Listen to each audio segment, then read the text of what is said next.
Okay, camera people? Gina, you good to go? Okay. All right. Hi everyone, welcome. Same rules as the councillors. I will ding you if you waffle. So, looking at you, John. So we'll start with the first question, which is one of the questions that we ask the councillors, or council candidates. What areas of need have you identified in Logan, and if elected, how will you work to address this? And we'll start with you, James. Firstly, thank you all for coming today. Sorry. I forgot, I have to let you all introduce yourselves. Have 5 minutes. 5 minute intro. Sorry. Introduction. Yes. Right, here we go. Jim Reid, or James Reid's my name. I've been in the Logan area. I bought my first block of land in 72 before Logan even existed. The first house was built before Logan existed. I have seen it develop. I've seen where the first Logan Council didn't have enough money to even put bitumen on roads. I've been through it all. My personal history, I've had 2 businesses here in Logan. I've also been in the mining industry and company representative to state governments. I'm now here to stand up for what I believe has been lacking, and hopefully through this afternoon we can go through those issues. So I'll pass you on. Thanks, James. Look, those of you who know my history, and this is not my first rodeo running for mayor, and I think probably as a conversation goes today, we'll talk about why I'm here again today. Look, my history, like James, I've been in Logan, or what is now Logan, for 42 years. In fact, I built a house here in Logan Village in Hinchcliffe Road way back when it was part of the Bay Desert Shire. Interesting thing about the now Logan, it is a large city, we know, 370,000 people, and growing. The predictions are that it'll be 400,000. I think probably the main focus and what I've campaigned on before, and back in 2016 I essentially published then a manifesto that said what I believed Logan needed, where Logan needed to go and how we might get there. Now the reality is that Logan City, it's a business, it's a large business, it's a $1 billion budget. And it was interesting, one of the councillor candidates before talked about not being politicians. Technically speaking, none of us running for council are politicians. We're not part of a federal or a state constitutional government. We're actually seeking election to a board of management. The mayor being the chairman and the councillors being the directors. A little bit different, of course, because in this role we have to represent the community, and we have the ratepayers who are largely the shareholders.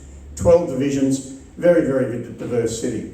Now, having been, and many of you would know that I was a federal member for most of this area. In fact, it also included the northern Gold Coast, and it went to the border ranges. It was Boona, it was Bow Desert, and of course half of Logan. People have asked me about why I'm running again, and I think the first answer is that nothing has been achieved in my mind from the election of 2016. And 2016, unfortunately, was an election that led to a dismissal of the council.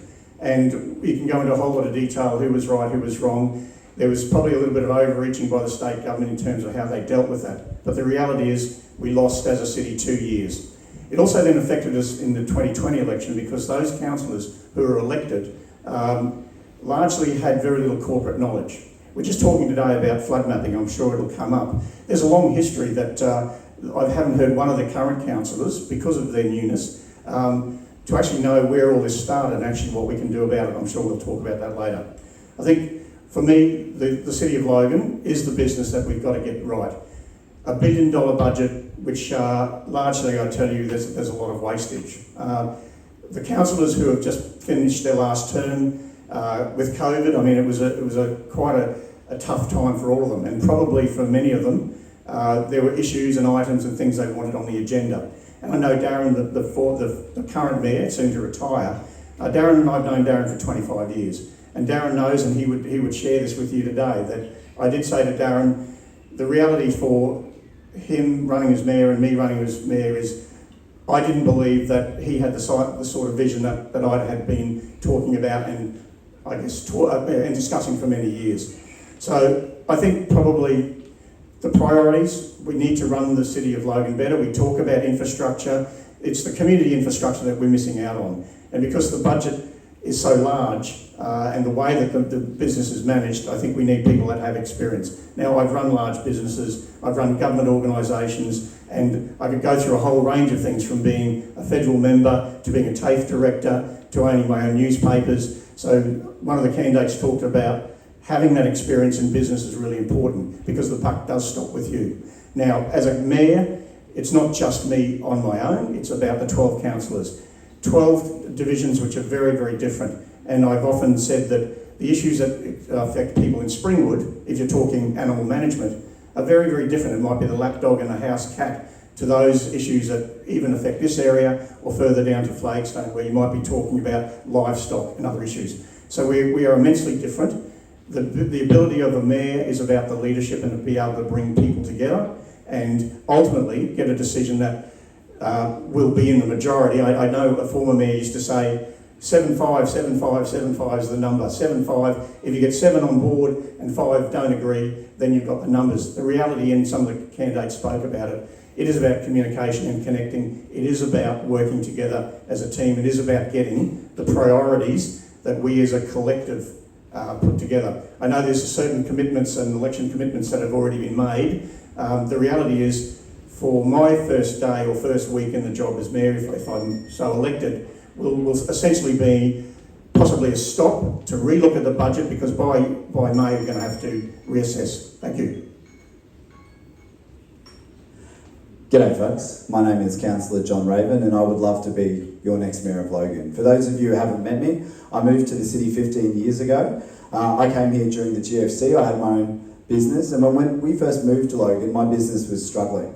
But we employed local people, and through the hard work that they put in, our business went from struggling to success. I built that business up for being 2 blokes in a truck, and then when I sold it in 2017, so I wanted to focus all of my energy on being a councillor. It was a nationwide business, 20 permanent staff, plant and fleet all over the place, and we've done that through hard work, creativity, and just taking opportunities when they came up. Now, Logan is the fastest growing, youngest, and most diverse city in the state. That means you can't move people or products through our region without coming through Logan. And if you live here, you love it. But if you don't live here, you talk us down. And that's something I want to change. I want to get out there and talk about the success stories of Logan. I want to tell people the good news that's coming out of Logan. And that's not just to make us feel good. If we change Logan's reputation, we bring in more investment. That creates new jobs. That brings new industries to our city, higher paying jobs that our kids can enjoy. And that's not just good for the people who get those jobs, it's good for all of us. Because with that investment comes restaurants, comes nighttime entertainment, things that improve your quality of life. 60% of our workforce leaves the city every day. They go somewhere else, they buy lunch somewhere else, they probably do their shopping on the way home, and that starves our local businesses of that income. We can create more local jobs, we change the entire face of the city forever. Right now, our 2 main industries are construction and logistics. And that's okay for now, but it won't be okay forever. I would love in 20 years to see that our economy was built on renewable energy, recyclables and innovative industries. And it's already started, but we need to lean in and achieve those together. We've got industries, we've got businesses like Go On. It's a $2 billion tech giant right in Underwood. We've got Blocktex. They're the only company in the world that can recycle textiles back to plastics and cellulose, which can be reused in hundreds of different industries. And we've got Black Sky Aerospace. They're just down the road at Chimboomba. They make rocket fuel. If you don't think that firing rockets into space is cool, then we're not the same people, but that's okay. So all of these opportunities are coming. Our city's got huge potential, but potential doesn't happen on its own. It takes hard work. And I've got the energy, the experience and the vision to protect the parts of Logan that we love, but transform the areas that still need work. You heard from both the other mayoral candidates, there's things we need to fix. I agree completely. Infrastructure is lagging behind housing development. Why did that happen? It's because we didn't plan far enough ahead to be ready for the growth when it came. We need to do that better. There is totally wastage in council. Our systems are 20 years out of date. I knew that the moment I got elected in 2016. I've been banging the gong ever since then, saying we need to do something about this. That process has just begun, and if we finish it, we'll be able to deliver the services that you need better, cheaper, and more often. That's how you make council work better. But you can't just focus on the money you collect and the services you provide. You've got to look at how you spend that money, because it's not our money, it's your money. You're trusting us to spend it wisely. So we have to keep an eye on our expenditure. We have to make sure that those projects that are going to be delivered over the next 20 years, those big infrastructure projects that we're all hungry for, that we all know we need, we have to make sure that they're delivered on time and on budget. And the only way to do that is to include the community in our decision making.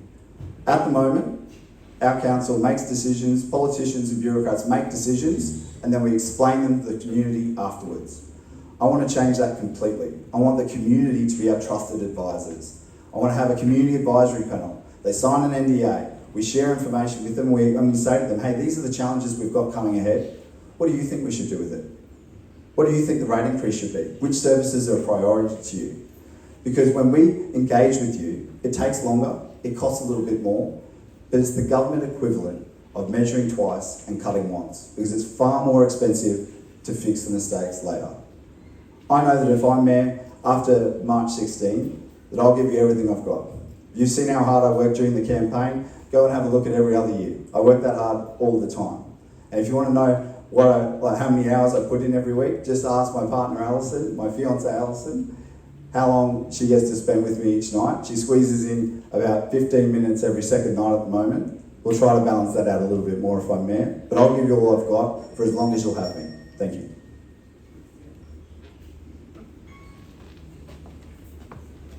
So back to my original question that I incorrectly asked. So what areas of need have you identified in our community, and if elected, how will you work to address this? Maybe we'll start with you, James.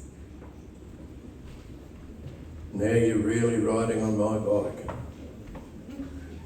One of the big things that really brought me into this campaign was flood mapping. Now I know we're going to hear a lot about it. I'll tell you a little story about this great idea. I got a little townhouse up in Springwood. 3 years ago I got a letter from Logan Council saying, congratulations, your property is now flood prone. Now it bothered me a little bit because 50 metres from the front door is two aqueducts, probably 2 metres high by about 4 metres wide, that go into the Slacks Creek. So I went to them and I said, how can that be? Did you have someone look at it? No. We went by the contours, land contours. I said, I want it rechecked. They came back about 7 months later and said, oh no, you're not flood prone. 12 months later, ago, I get another letter saying, you are now flood prone. Now, we can all sit here and we can say what we're going to do about it, but we're missing one point. People in Logan have bought houses not knowing at that time they were flood prone. Now they're in a position where they're up for thousands and thousands of dollars of insurance, can't sell their properties because nobody wants to buy a property on flood prone. What right do we have to just say, oh, we need to start again, totally start again? Because if we don't do that, the people that we're up here supposedly wanting to care for are stuck in houses they can't sell, can't afford to insure. I mean, what right have we got to do that? We have to start again. And that's one of my big things. I've got a few others too, but that's one I'd like to start with, just to let you know where I stand on that issue. Thanks, James. In fact, I completely agree, the flood mapping, but I think we're going to talk about that a little bit more later anyway. Yeah, look, I think I indicated in that opening statement about we talk infrastructure, and there's different ways of looking at infrastructure. There's the vital infrastructure we need in terms of roads and sewerage and all those things that allow development to occur, houses to be built, and then council to collect rates and payments. But there's also the infrastructure, or generally the community infrastructure, which might include pools, and it might include playgrounds and parks, and we've got plenty of parks, we may have too many. But the reality is, getting the budget right, and I talked about that before, getting the budget right is the start.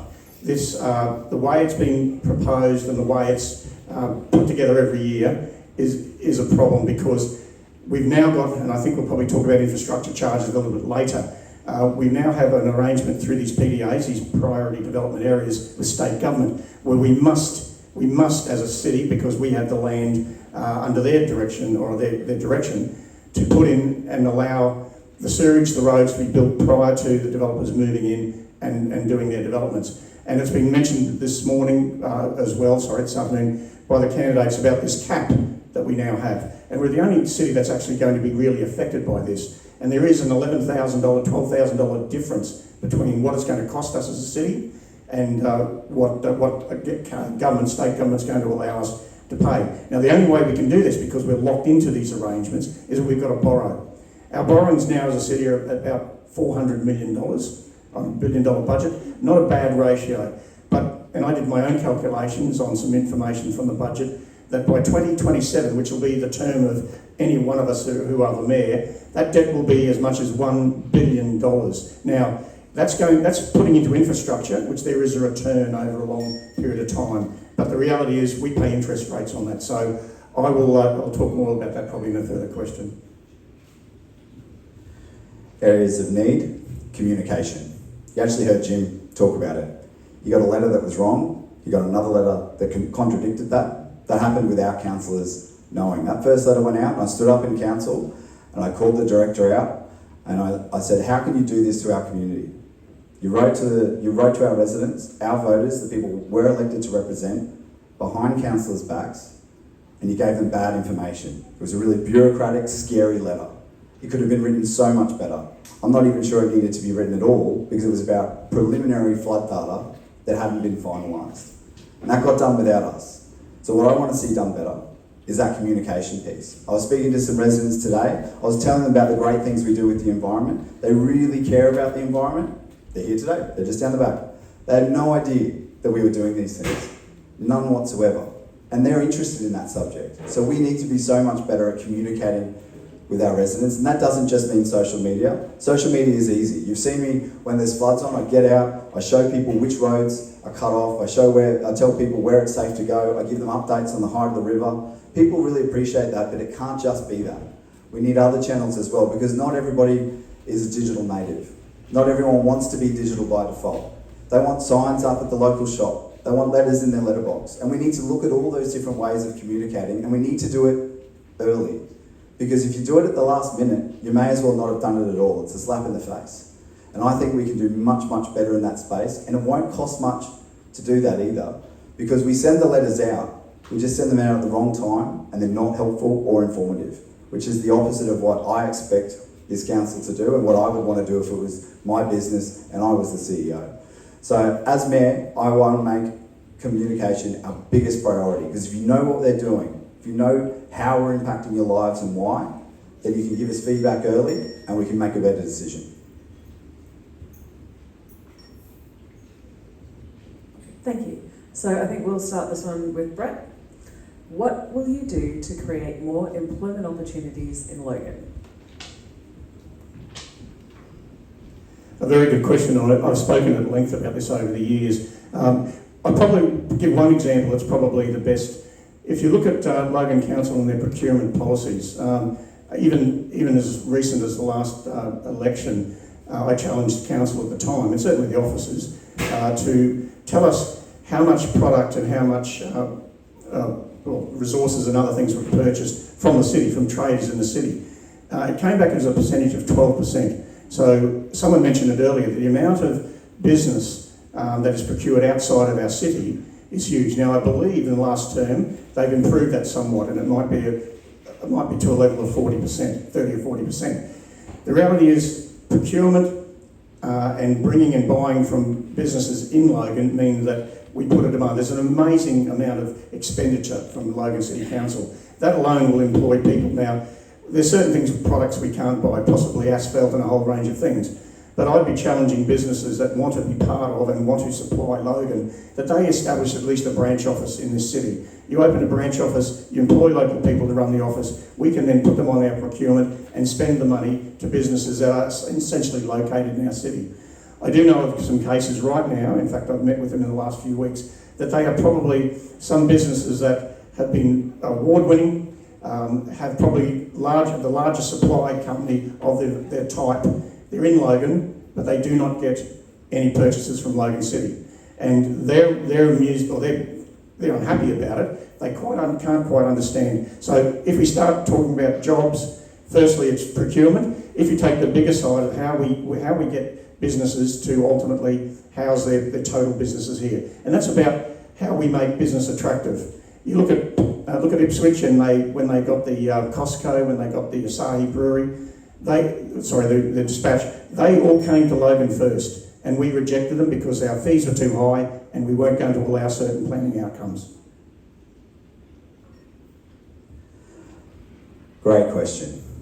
I already spoke about more investment, change the reputation, but let's talk about what's already been done. Brett talked about local procurement, thank you. It was 17% in 2020, that's what we spent. $500 million a year we spend in procurement in the city, it was 17%. I'm the Economic Development Chair, I thought that wasn't good enough. So I drove the policy change that brought in the local buy policy. We're now at 46%. That's what happens when you've got somebody who's already done the work. So the things that we're talking about here have already begun. We've actually hit those easy wins, we've done that work already. Now it's time to take the next step. So in the last 4 years, as the Economic Development Chair, my portfolio has brought in $778 million of additional investment. And I don't think we were doing a very good job of it. I think we could have tried much harder because we weren't leaning in on that investment. COVID was a challenge, we didn't know how to handle it. I think if we have another run at it this term, with a mayor that's focused on that, on bringing that investment in, we create so many more jobs. Now that local procurement piece is really important. And there's more than one way to skin the cat on that. I think we can do better. At the moment, if there's any project in council that's under 50 grand, they must get quotes from 3 local businesses before they can even go outside the city. That's how we drove those numbers up. We said you must look local first. Only when you can't find local can you go outside. Now there's big projects that we may not have local businesses that can service it, big infrastructure projects. How do we address that? When they get assessed on their tender, we look at how many local people they're going to employ. Are you going to have a office in Logan? Where are you going to buy your plant from? Who are your subcontractors going to be? We look at all these different ways of capturing your ratepayer dollars and keeping them in the city. Because again, if someone's working in the city, they're spending money in the city. And that washes through our economy and it helps our local businesses. It helps people who do retail, who do restaurants. We want those people in our city. So how do we bring more local jobs? We get out there and we sell the city. We talk about it being the smartest place to invest. I really don't know why anyone would want to buy or invest in a business in Brisbane or the Gold Coast. The traffic is atrocious. It's much better in Logan. Another interesting question. Have any of you heard of Invest Logan? No? Well, a couple there have. Invest Logan hasn't announced any of its losses since 2021. Now, Invest Logan was a subsidiary of Logan City Council. Up to 2021, it had lost $8.3 million. No accounts have been issued since then. They also have outstanding loans and investments of a further $25 million. What have we seen for that money that this council is telling us this is what we've been doing since 2016? Apart from losing $8.3 million, I haven't seen anything that's brought this assistance to our community. We need to be more resilient. I used to contract down to the lower, or tried to contract into Gold Coast for many years. And my prices, I know, were more than fair. Never got a job. And I went down in the end and asked why, and they said, you haven't got an office here on Gold Coast. So, yes, we do have to encourage companies to start up here, but we've also got to be a little bit more assistance, what's the word I'm looking for? We need to give more assistance. Now, if you go down the M1 just before the Logan River Bridge, there's a circus on vacant land there now.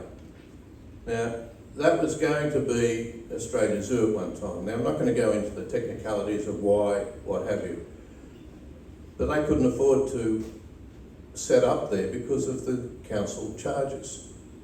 So we've got to, we've got to be a bit more helpful than what we presently are to attract people. Thank you. So let's get on to the ever contentious flood mapping issue. So once again, many residents who've never had previous flooding are now flood affected, directly due to Logan City Council's development projects and the flood mapping. What are you going to do to remedy this situation now and in the future? Let's start with John.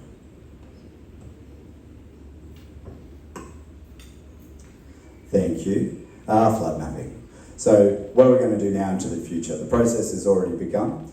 Last month in council, I put forward a general business motion that did three things. One, it called for a review of the flood maps. Two, it asked the Mayor to write to the Insurance Council of Australia to say, why are you charging our residents so much? And where are you getting this data from? And three, it calls on the Local Government Association of Queensland, because this isn't just a problem for Logan, it's a problem all over Queensland and for cities that haven't done their flood mapping, to call on the state government to do an inquiry into why insurance companies feel it's okay to gouge people. Now, since that happened, there's been a little bit of media attention. I got some really interesting information from a reporter who wrote to the Insurance Council of Australia and said, hey, are you even using Logan City Council's flood data? The answer was no. So they put the prices up without our flood mapping because they're just looking at it as risk. Now, I thought that was unusual, and I went and spoke to some other colleagues in different councils who've done their flood mapping before us, because every city in southeast Queensland has risk-based flood mapping. We've all had to do the same thing because the state government has compelled us to. They said that initially they weren't providing their flood data to the national insurance flood mapping database. When they did, and they engaged with individual insurance companies, and they could see the risk because we have very fine-grained detail, the insurance premiums came down because they could understand the risk better. At the moment, there's people with 1 in 2,000 annual risk of getting flooded who have had their insurance premiums quadrupled. There's a problem with our flood mapping. It needs to change. And the data is not perfect, it never will be, but we need to change the policies around it that control what you can do in different types of flood, that are clearer about the sort of risk you're at, because the word moderate, when you've got a 1 in 2,000 chance of flooding each year, does not make sense. That's not accurate. It doesn't help people make good decisions, and it does make it hard for people to get their property sold for a fair price. Before we voted for the TLPI, I asked a lot of questions. I was assured that everything was okay, but it turned out afterwards it wasn't. That's why I want the review. Look, I understand John's work on this. I saw the motion moved in council. The problem is the whole process of council is flawed, and I'll tell you why. In 2011, end of 2010, early 2011, we had those floods. The Lockyer Valley was absolutely devastated. Now, I was working in council for 2 years of my career were, after coming out of federal parliament, I was the senior manager in council, branch manager for media marketing, community engagement. And because of the media role, after the flood, and there was a lot of panic, clearly, people in Lockyer and Brisbane. Logan wasn't as affected as much at that time, but still affected. The call came from state government to say we must, as all councils had to, put in place a flood mapping. And the only way we could do it quickly, because there was a very tight timeline on it, because politically, state government were under pressure to do something. So Logan adopted a digital form, which was very crude and very raw at the time.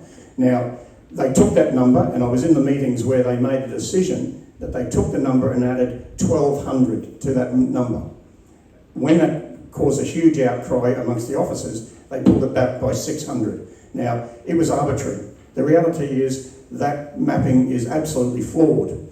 Now, come 2017, there was another deluge, which in the Logan River was higher than Brisbane, April the 1st, in fact it was, that the flood maps were then updated once again. Now, those flood maps show the current, from 2017, the current flood mapping levels. The reality is that there was, I believe I heard from council making a statement that there were consultants called to put in place the flood mapping. It's all wrong, it's flawed. In fact, we can only ground truth the city, and it's a very, very expensive process. But we've got to go back to 2011, remove that flood mapping because it's wrong, and basically work on another way of getting some accuracy.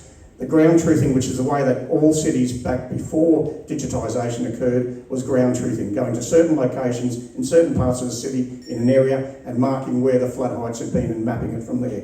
That's what we've got to do. They're blaming the Insurance Council. Well, it's not an insurance problem. They're just reacting to data that's wrong from Logan City Council. I'm sure you people who are affected by flood mapping, which means that you can't sell your houses, your rates are going up, your insurance are going up, are pleased to hear that we're going to do something about it. Like, everything that's been spoken about has been, we've got to fix it, which is my bottom line, we have to fix it. But what are we doing about the poor people that are stuck in their houses, that can't sell it, can't do anything? Well, everyone's saying, well, the flood maps are wrong, and I agree with that. But these people are just stuck there. I mean, I think we need to be a bit more proactive in trying to help these people. This is a disaster. There's probably thousands of people in Logan City that are stuck. Well, we're going to redo the maps. Yeah, fine. We need to put something in place in the meantime to try and help these people. Because if we don't, you're going to have people out in the streets. And I think it's a disgrace that we let it get to this stage.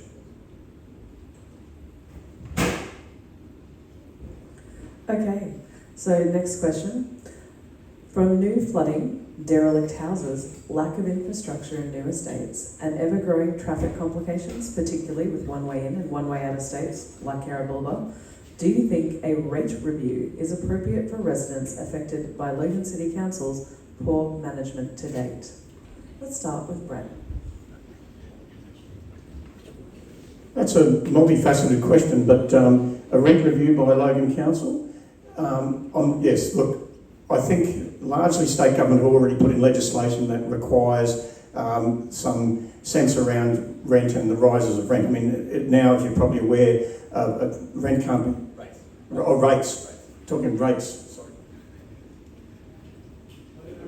Sorry, so I guess let me rephrase the question, Brett. So there are a number of things happening in Logan that really affect our property values.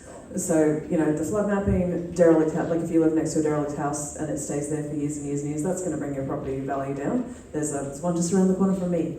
You know, the lack of infrastructure, the roads that are one way in and one way out of states that make it difficult to get around, these things all affect the value of our property. Why are we paying the highest rates? Should it be less? I think it should. Sorry about that, we'll go to rates. Look, we don't need a rates review. I mean, the reality is rates comes out simply by what the cost of running a city, and it's divvied up amongst the properties based on a formula. The reality is we've got to reduce those costs. Now, it's if you start to look at, we talked infrastructure charges before, it's the available cash we have in the budget to do all of these things. And if you're talking about a rate review, the rate review will expose a number of things, and that is that Logan is a little bit different in terms of how we charge water. Yes, we are a higher rated city on our general rates generally, but the total of both our general rates and our water together makes us very, very high. If you compare Brisbane and Ipswich and I think the Gold Coast, their rates are separated from their rates to their water usage. So you'll find immediately people go, look at how much I pay in Logan for rates. So it is the general rate that is higher. It's the one that can be affected by land that we have that's residual that we should either sell or develop. The fact is that the development that this city proposes and puts forward right now, those infrastructure charges I mentioned earlier, and the gap means that any development we do is going to cause an impact on our budget. And I said before, the interest rate that we'll be paying at $1 billion worth of lending means that will directly affect our rates. So that's why we've got to change all of that and look at our budget overall. Doing a rates review, I can tell you what the outcome's going to be. We're paying too much rates. He's right there. Taking money away from council is a very easy thing to think about. But there's two sides to this coin. Now, I think our rates are too high for what we're getting in return. But at the same time, we want our roads done, we want the sewerage, we want everything else. So something's got to give. I think that our rates need to be assessed slightly differently. For example, you're living on a dirt road. I just can't see how your rates are so high as someone else. It doesn't get me. And the other thing is, someone was mentioning Yarrabilba, you want to go up to Pub Lane. The council's approved these estates, very nice. Small blocks, 350 square metre blocks. No sewage, they're on sullage. Roads so small around the estate you can't get round them. Try to get to work, you're in a half-hour traffic jam to try to get on the middle road or wherever. Council has to take more of a responsibility for what they've built, what they're allowing to build, and what the developer should be supplying as part of the conditions of that build. That I can't see. Years ago in Charlotte Park, for example, the developer had to put in sewage. That was the rules, otherwise they didn't get it. The blocks were a lot bigger, I think they were a bit oversized, but so we as a council insisted that the developers supply us with certain things. Now the rates, when you're getting these extra things, you can say, well, I'm getting sewage and I'm getting other. Go to these new estates, most of them aren't getting sewage, they're on sullage. You know, I just think that our rates have got to be rebalanced to reflect the areas they're in. I know they say they are, but they're not.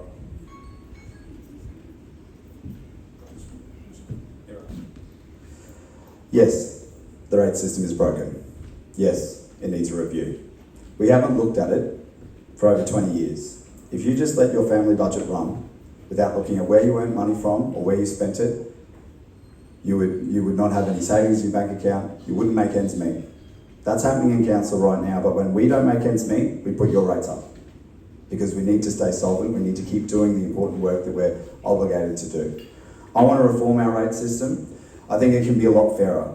There's some things that are just bizarre, and they're old things that Brisbane actually fixed in the 90s, we haven't.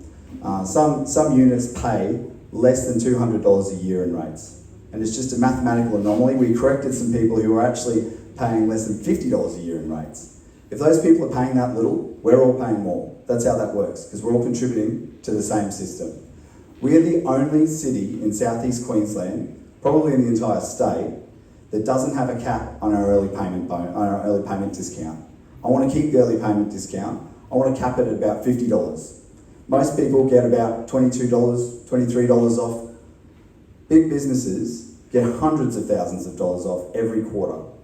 And somebody said to me, oh, but that means that if they're a shopping centre, they'll put their rent up. But rent is not cost plus margin. Rent is determined by the market. So that money that's coming out of your pocket is going into their profit line. I want to claw it back so that we can either increase the early payment discount or even give a one-off cost of living bonus back to ratepayers to say, here you go, we've done the hard work, now you get the benefit, because it's way better in your pocket than it is in ours.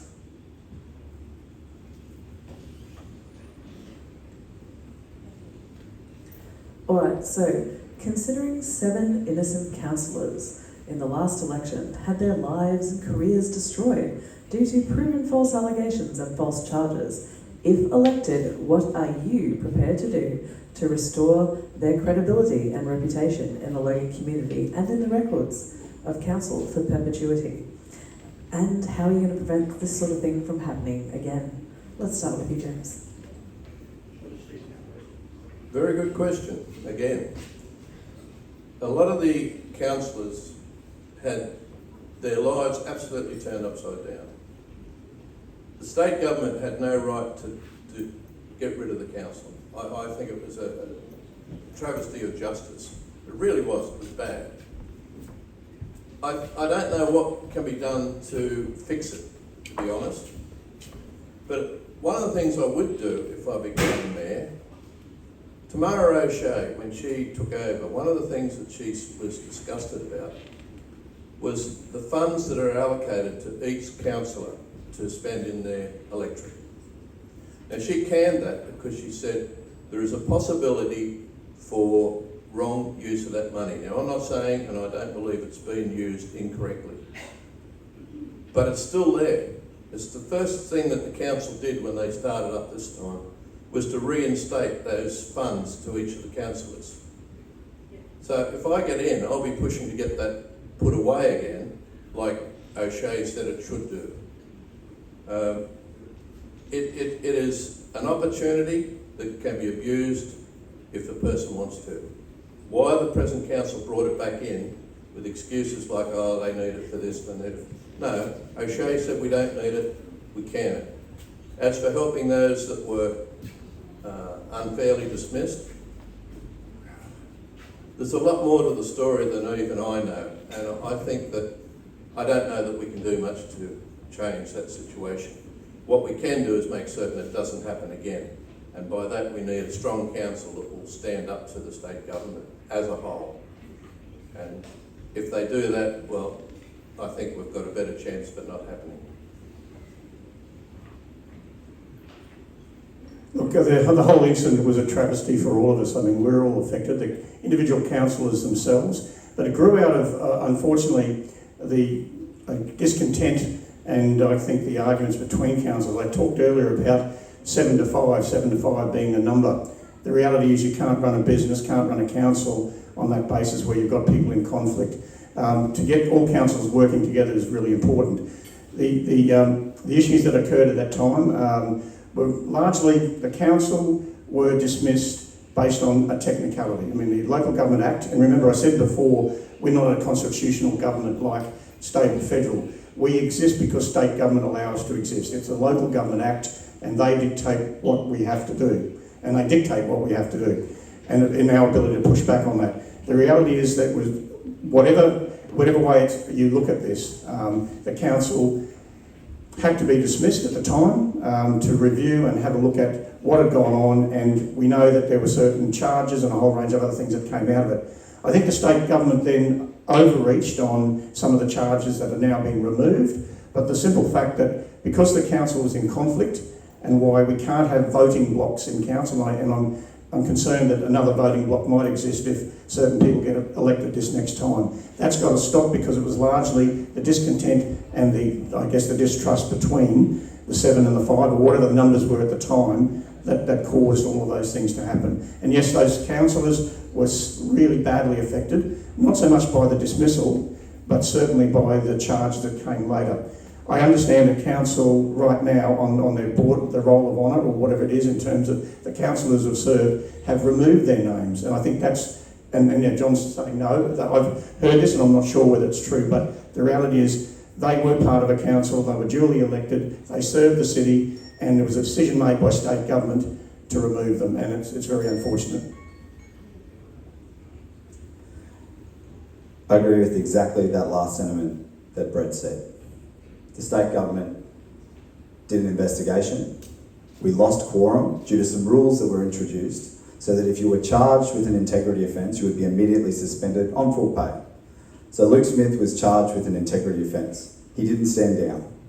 In normal politics, someone charged with those offences would stand down, but it didn't happen that way. So the state government had to bring in a way to suspend him because they couldn't have him in the building. Then when more charges are laid, the next set of people get unfairly impacted by that first rule. So we lose quorum. There's only 4 of us left. And I was one of the whistleblowers. I only ever had concerns around what Luke Smith was doing. I'm on oath saying I didn't think Jenny Breen did anything wrong. I'm on oath saying Laurie Smith did nothing wrong. My real concern was Luke Smith, and the biggest mistake that other councillors made was trusting him, because he was very good at getting you to do that. Now, what do we need to do about it? It's a really unfortunate part of our city's history, and I learned from seeing how that happened, how we could avoid it. Now we have really strict rules. The state government has given us those strict rules. Now we have really strong governance control measures in council. The biggest problem that Luke Smith was creating was he was trying to benefit his donors by hiding who they were. Now we go to the other extremity in council, where if you donate to me, I cannot talk to a staff member about you, I cannot vote for you, I cannot even help you, and the CEO has actually said he'll go one step further, he'll actively prejudice against my donors. So I say to people, you're not going to get help from council. If you want to work with council, don't donate to me. It's not good for you. But if you want to help the city and you think I'll be a good leader, by all means do it. So by having those really tight controls, where we go above and beyond what the law requires. That's how we protect the integrity of our council.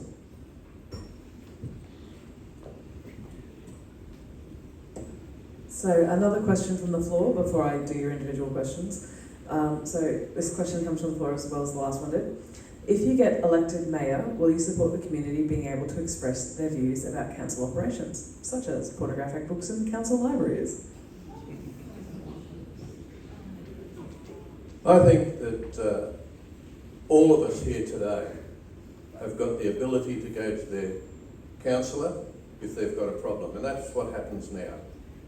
And I think if it's so bad that the councillor can't bring it to the council's attention, then we've got something wrong. I believe that what we've got now is a fair enough system. I don't think we need to, what's the word? I have trouble with words. I think that you can't live people's lives. Each of you there here today, if you've got a problem, that's what your counsellor's for. Go see them, discuss it. If the councillor can't fix it, then they bring it to council and we all look at it.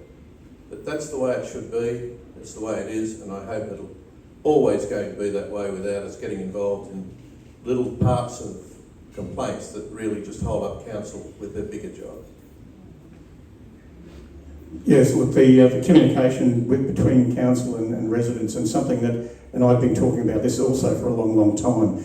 I do know that in the last council, when they were appointed, essentially banned the media from council. Now, I don't know whether that was the decision made by the councillors. I know a lot of them were new, probably not experienced in terms of what decisions should be made. But certainly the officers of council made some decisions, and if you talk to the media generally, they don't have what they consider unfettered access to councillors and the mayor and to others. Having a media background myself and knowing the importance that media brings to the table now, it's a much, much different world now with social media, and unfortunately social media can be very accurate at a lot of level, but there's a lot of nonsense that also occurs. And I guess the business model for any news organisation is how they make money out of providing a news service. So council has a responsibility somehow along the line to support the news service. We have some very good community organisation-based news services and a community radio that also probably should have better support. I think the lack of transparency, and people talk about it all the time, the fact that the flood mapping issue keeps raising its head, and most of the issues spoken about here today, people have either heard them through a Facebook post or some controversial conversation that may or may not be the truth. So clearly opening up council to that transparency, but we need to, as a council, support the very organisations that might at times take a swipe at us. And that might be community radio, community news services, and I know there's a few of them, and I think some are here today. We really do need to support those to give true transparency that council can't hide behind and say, well, this is not for publication. I don't think that's been part of the problem. So there's a lot of platforms for people to express their views on. In 2024, social media is probably the most effective way to have your voice heard. The question is, are we listening? And that's the big question. All residents can contact their councillor. Sometimes we'll get an email that comes to the mayor and all 12 councillors. We can either provide 12 different responses, they're all essentially the same but marginally different depending on our experience, or we can give a single clear response that says, we'll look into that for you, and especially if it's operational, that's what it's going to be. Let us find out what's really going on and see if we're doing something wrong. The question that this refers to, the matter this refers to, that's exactly what we did. It was raised with Councillor Bannon first, I think, and then everybody shortly thereafter. And we said to the CEO, let's find out if this is really happening, and if it is, what are we going to do about it? That process takes time. In the meantime, we took the material that people were concerned about, we took it off the shelves to make sure that we weren't risking any further offence or anyone seeing something that they shouldn't. We then went through a process that took time, but in the end, we had the books evaluated, and the outcome is we want to put them somewhere where it's not easy for children to access them, but they're not considered pornographic. We don't make that determination. Council's not in the business of assessing literature, of assessing movies or anything like that. There's a whole different set of bodies that do that. Once that had been done independently from us, and if it had said something different, we would have responded differently. But it said, no, but it is mature content, so you should look at ways to make sure that only kids over the age of 15 can access it. But it does all come back to the ability for people to feel heard. Because when people are ignored, they raise their voice, they get agitated, they become more motivated, and they keep going, especially if they're passionate about that subject. So I'll make sure if I'm mayor that if there are issues, because no organisation is perfect, no decision will be right every time. If there are issues, I will listen. I've got a long track record of doing it as a councillor. Sometimes it gets me into trouble because I listen to things that have nothing to do with my portfolio or my electorate, but I just want to help. So I listen and I do what I can to help people.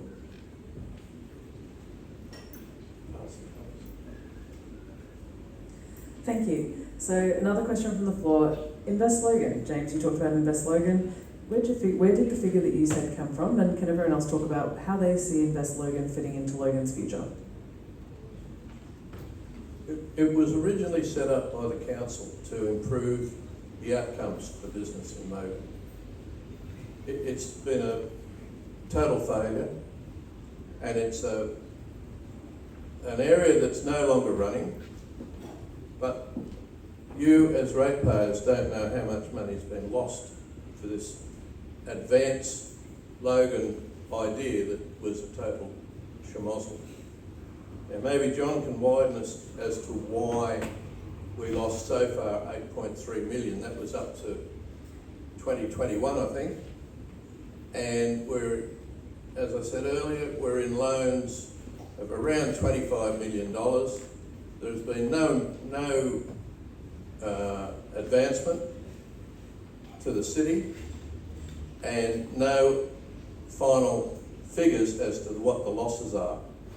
You as ratepayers are all going to pay for this subsidiary to Logan City Council. I can't get the information, so surely maybe John can give us the information that we should have as ratepayers, knowing where our rates are going. I'll pass it on. Look, Logan Invest has been an absolute disaster, and it's funny, I'm very supportive of the notion of having an arm or a subsidiary company that allows council to move outside the local government requirements. And for instance, when you're looking at council developing their own land, if you look at council bringing in business investment, and John's mentioned this about all of the things that we can do, and I've spoken for years about the ability to do this. Council themselves and councillors, because of the role they play and essentially meeting to determine our budget, these are a little bit extra. These are the things that council can legitimately invest in. We have land, commercial land, and other things that can be developed, and we get the benefit of having an organisation that is staffed by the right people. And I think that's the key to it. When they originally set it up, it came out of the old Logan Economic Board. It was an old group that started, and they had great ideas about pulling this aside. And I know one of the former mayors was very supportive of it. Unfortunately, and I don't mean this in any awful way about the officers of council, but they got hold of it, and it had to fit within the model of the council regulations, and it didn't. And even though they had the ability under, I mean, it's an ASIC registered company, they could have and should have employed the right people to run the business. And that, if that was supposedly people from outside the organisation that had the experience that I talked about before in business, unfortunately, the people that run Logan Council as the business are not necessarily the people that can run an entrepreneurial business like Logan Invest. So I actually fully support it. However, as James has said, it's an absolute disaster and it's costing us money right now. My understanding is that they've shut it down, but John might have a better idea about that. Invest Logan in 2 minutes. Here we go. So, very old entity, existed for a long time. Used to have councillors on the board getting paid. Not a great outcome. That's the stuff that Ipswich was doing. It actually created the Berrinba wetlands and sold all that industrial land off. And the current mayor, was really proud of that because it made council a huge amount of money. So we got bookshelved for a while, and then we woke it back up again in 2020. Like Brett, I like the idea that we would invest your money to make more, so we don't need to charge you as much with rates. The challenge is when you're running a business, you've got to get the people who can run it well and the people who can make a profit. Not many businesses make a profit in the first 5 years. So in 2020, we give it a kickstart, we give it some capital, and we say to the council staff, the internal staff, bring out your dead. Find us all the properties that have not been used and have no purpose, so that we can either sell them or develop them to make money for the ratepayer, so we don't need to increase their rates as much. The council officers did not like helping us with this. We ended up finding 3. York Street, which has now got the only high-rise 3-star development that's happened in Beenleigh in God knows how long. And then we had a couple of things in my electorate, a small little piece of parkland that got turned into some NDIS housing, and the last little bit of land in Berrinbar wetlands that got upgraded and is now commercial. And all those little projects made money. The reason why there was an $8 million loss in 2021 is because construction on the York was happening. We hadn't sold it yet. I don't have the numbers off the top of my head, James. I'm happy to find it and have it distributed. Right now, though, it's in voluntary receivership because council made a decision and said, no, we don't want to be in the investment game. The market is too volatile. It's too hard to predict if we're actually going to get a return for ratepayers, and we don't want to waste their money. So we said, no, let's sell the assets that you've got, shut it down, and bring the money back into council. Now that'll all wrap up in about 3 or 4 months off the top of my head. And once that happens, books will be available, nothing to hide, fully transparent, and we'll see exactly how much it cost ratepayers and whether or not wrapping it up before it had a chance to start making a lot of money was a good idea.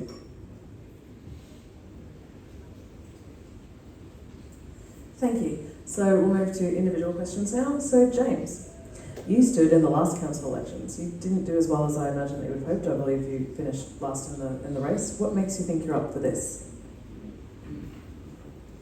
Well, yes, I did stand last time as a candidate in Division 3. I've also run once in Federal Parliament and the Senate for Queensland. It's very difficult to run as a candidate, especially the last election for the council was almost impossible to run. We had COVID, we were shut down from knocking on doors, we couldn't go out to the different areas. We weren't even allowed on polling day to be at polling booths. So at the end of the day, it was whose luck was it? And some of the people that did run on Division 3 had an awful lot of help. Now that's their call, that's what it's all about. But it just made it almost impossible to run a proper campaign because you just couldn't get out and see the people. When we started door knocking, people were, oh, the door's closed, or stay away, you've got COVID. So the outcome was as it was, you know, I mean, whether you're up for it or not up for it, the person that won it was a first-time candidate anyway. So I don't see that experience in that area is important.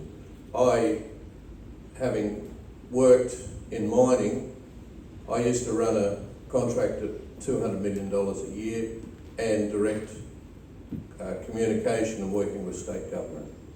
So I do have the experience as far as that goes. I'm in a few, I'm a chairman of a body corporate. I'm also in another group where we raise funds each year. We raise about $10,000 between 30 of us.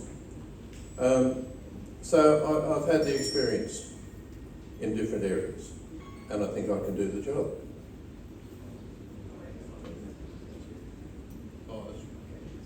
So Brett, you were previously a Labor federal member. You famously quit the party and have unsuccessfully stood for election several times since.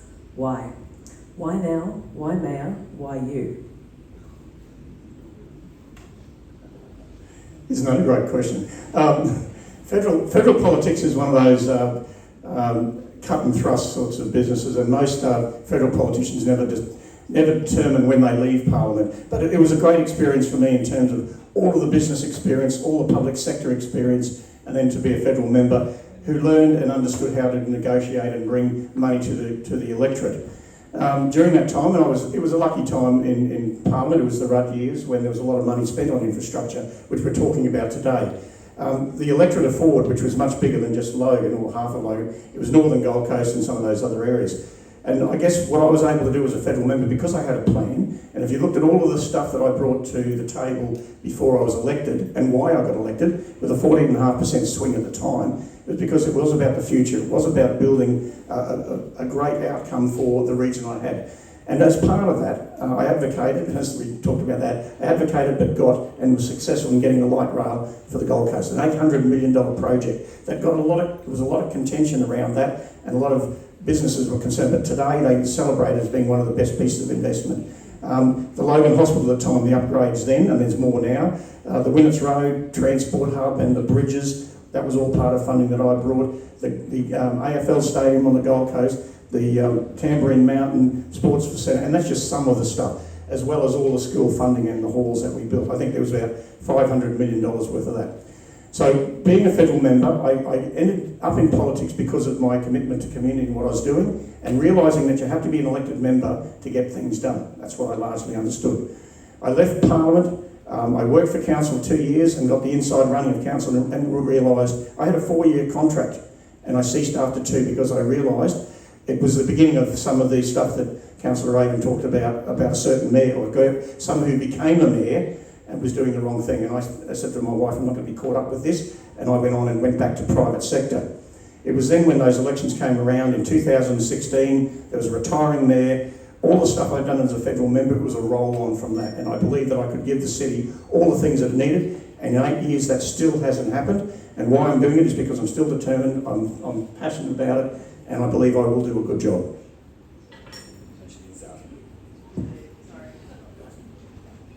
Like I said, I have a big mouth but not a loud voice. So, John, final question. Okay, you were part of a group of councillors that lobbied for the removal of 7 councillors on false charges. You stood by when, as the Supreme Court recently determined, human rights violations occurred during the COVID paranoia. You've been accused of being part of a boys' club in council and have been accused of wanting to use this elected role as a stepping stone into state government. What would you say to those who claim you have a checkered past, and why should we vote for you? Take me more than 2 minutes to answer all those. So that's a whole lot of rumour mill. But so the first step is, if I don't get elected, I just go back to the private sector. If I do get elected, I stay for as long as the people want me. I'm not interested in going anywhere else. I have no interest in state or federal parliament. Exactly like Brett said, sometimes it's hard to get outcomes at those levels of government and you feel like you're just a tiny little voice. I would much rather be able to make a huge impact on our city, be able to lead our city through some really challenging times. So we've got a once-off opportunity. There's Olympics coming to Queensland. It's not once in a lifetime, it's not once in a generation. There will never be a first Olympics in Queensland ever again. And if you think we're not in a knife fight with every other city in southeast Queensland to get as many opportunities out of that as possible, then you're not paying attention. We need someone who will put their front foot forward and will actually go up and challenge the state, who will use the relationships in state government to get more for council. People know I'm a member of the Labor Party. I shamelessly use that membership in the Labor Party to get more for our city.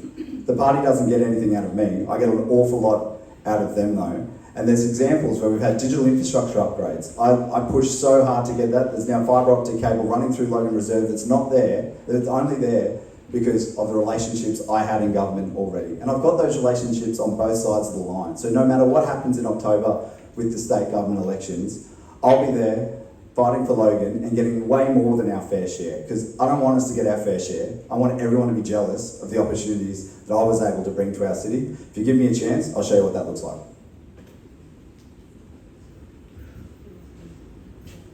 Well done for not really answering the question. There's too much. I forgot what the first accusation was. So now I'm sure I'm never going to be invited to do this again, but now everyone gets a minute to talk about how great they are. Why don't we start with John, since he's on a roll? So this election really isn't about me, it's about the people of Logan. And it's actually something really uncomfortable. Other councillors will tell you, we don't normally stand up and talk about ourselves. We talk about the city, we talk about what the council is doing, we talk about what people want. It's been a really awkward transition for me when people say, why should you be mayor? And the reason is very, very simple. The people in Logan are amazing. I think they've been underserviced by their leaders. We had great service from Pam Parker. Then we had Luke Smith, who set us back 4 years. And Darren's done a fantastic job, but he's really just been fixing up the mess that was left behind after that. So the scene is set. We're ready to launch. We need someone with a bit of swagger. Someone who can get out there and talk about why Logan is the best city in southeast Queensland. Someone who's going to call Brisbane North Logan and the Gold Coast Logan Shores. And somebody who's going to use the smiles that come on people's faces when they say that to get an opportunity to make a case for why we deserve more funding. We need more help with infrastructure. We are the fastest growing city in southeast Queensland. We're the only ones who are hitting our housing availability and density targets. We deserve more funding from the state government to build the infrastructure that you want. Look, I think look, John's very passionate about his view if he was the mayor, but the reality is the party politics runs high in this city, and unfortunately there's a voting bloc already in council. I deliberately left the Labor Party. I was a very proud member of Parliament, but in 2015 I left the party because I knew if local government was going to be my future, that you cannot be partisan. You cannot have, as much as they say being a member of an organisation doesn't matter, but it truly does. The Labor Party, and I've worked in much broader and wider circles than John ever has in the party, and I know how it works, and I know what they will do, and to the fact that we're sitting now here with lack of infrastructure, a lack of support. This state government, the Labor government, owns this area. We have federal seats and state seats. They have forgotten about us. We're the ones here arguing about the infrastructure charges that no one else has got a problem with. Why? Because we're complacent. Because why? Because we are a Labor area. And not totally, of course, we have some other LNP. The reality is that John probably believes that he can do a job unfettered by the party politics and the machine, but he can't. And I know that for a fact, and it's why I left the party, made a statement about it, and people still ask me today, once Labor, always Labor. Not true, because not that the Labor Party is a problem, but the reality is the way that they will exert pressure on, even as they have in the last council. We cannot have party politics at local government level. Well said. Using your analogy of 7-5, there's the problem. The mayor has to be non-party political. If you've got the mayor who's, as John is, Labor Party, and then he gets these so many councillors who are Labor, 7-5, they've got control of the council. Now, we're not like Brisbane City, where people run under the flag of whatever party they're with. Every councillor, every mayoral candidate says, I'm independent, but they're not. I decided to run as an independent because I've never been a party member, never will be. And I think that the mayor, being the chairman of meetings, has to be that sort of person, not controlled or be part of a group. You have to be independent. That way you can listen to all of the councillors' arguments, and you're not pulled by party politics. And whatever John says that it doesn't happen, it does happen. Always will. So that's why I'm running as an independent. I'd like to thank you all for coming along today. So thanks to the councillors and to the mayoral candidates. It's been a blast. And there's Cheryl, perfect. Yes, Rachel. So thank you everyone. Thank you for coming out today and listening to our candidates. Obviously the 16th of March is a really important decision for the residents of Logan, particularly also the residents of Division 4, what direction we want to take for the next 4 years. Pre-polling opens on Monday. I believe for this area it's down at the Buzz. If you have no idea where the Buzz is, it's on Yarrabilba Drive in Yarrabilba on the intersection of McKinnon. Is that Lucy? Cafe 63. I'm one of the managers. Yeah, so call in, get a coffee, support a local business, and go and vote.